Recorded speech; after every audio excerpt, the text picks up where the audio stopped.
Time now for your forewarned weather with Chief Meteorologist Alana Brophy.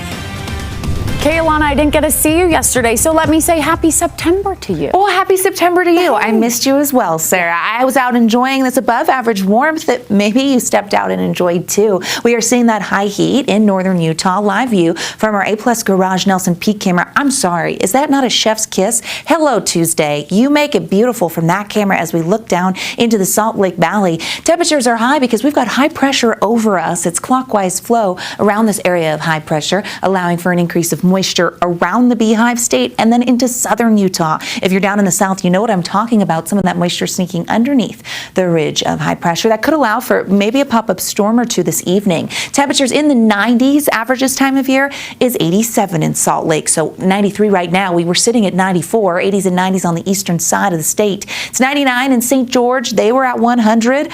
We know the heat is on. That will change. It starts to ease as we make it through the remainder of the week. 6-hour temperature trend shows mild conditions by ABC4 News at 10, mostly clear and dry for the overnight. Are you stepping out tonight? Fun. I'd love to go with you. It's really nice out there, and we're going to see quiet conditions along the Wasatch Front, but that will change. As we jump down to southern Utah, cloud cover very noticeable from our Black Desert Skycam in Ivins. They topped out at 104. They're sitting at 99, and that's just a good showing of the moisture potential that's out there. That's going to increase as we make it through the remainder of the week here. This is wet weather potential for Washington County, where isolated to scattered storms move in Thursday, Friday, and then for even a portion of the weekend. We have isolated potential into tomorrow, which is why for the midweek we have this excessive rainfall threat that was upgraded to the marginal category. That does mean we could get a heavy downpour and flooding potential is there. I think we'll see gusty winds and lightning first, but the flash flood threat has been upgraded.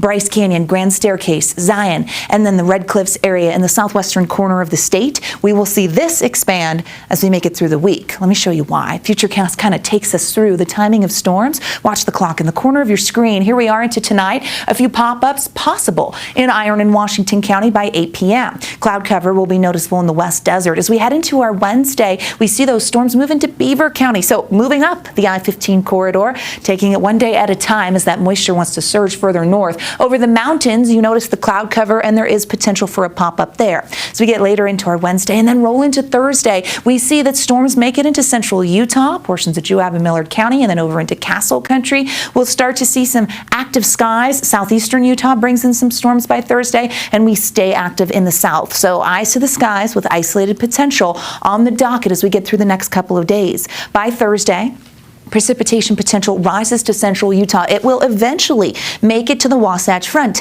but that likely won't be until Friday or Saturday. Let me show you why. So that high pressure's in control, the moisture's moving in. We're going to be unsettled because we have a large trough that actually sends a few disturbances our way. That moisture in place will stay there and allow for storms. It looks like peak moisture Friday night into Saturday. Forewarning you now, Saturday looks like the best chance to see isolated to scattered storms in northern Utah and even down south. Drier air will move in for the latter half of the weekend and into next week as of right now. That could change, but I always like to give you the grand view. Forewarn you early, especially if you have plans. We all have plans, right? We're now back into school. We've got soccer games on Saturdays, 90s for tomorrow. Again, high heat with above average temps along the Wasatch Front, 96 in Moab, 94 in St. George.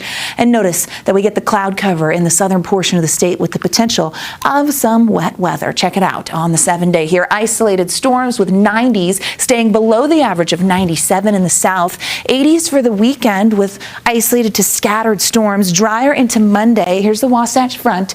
We stay dry and hot, but eventually the cloud cover shows up and that will ease our temperatures back to seasonal norms with the threat of storms Friday and into Saturday. Just like to forewarn you early, happy September. September's already interesting. Bring on the pumpkin spice. Like that's exactly that's what we October, want to see. Sarah. No. We're going to do fall leaves first, okay? We're going to do fall leaves first.